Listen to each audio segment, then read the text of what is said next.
ওই তত্ত্ববল অলপপত্তি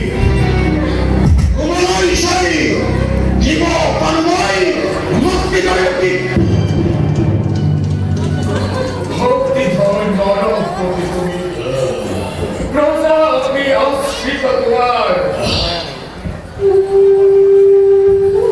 দুর্বল আমার পড়া প্রবল ভক্তি তুমি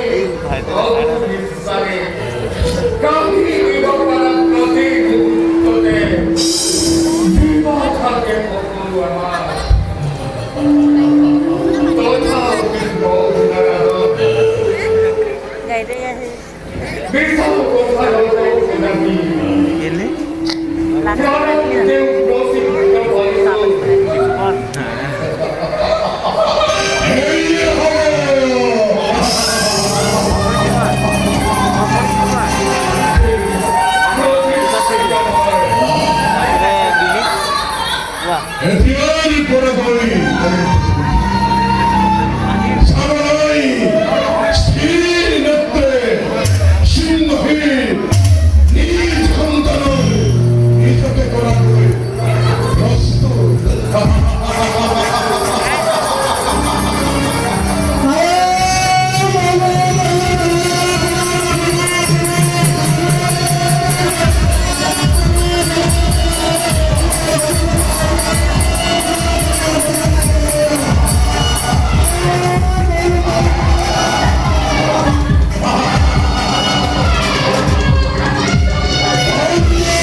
This is the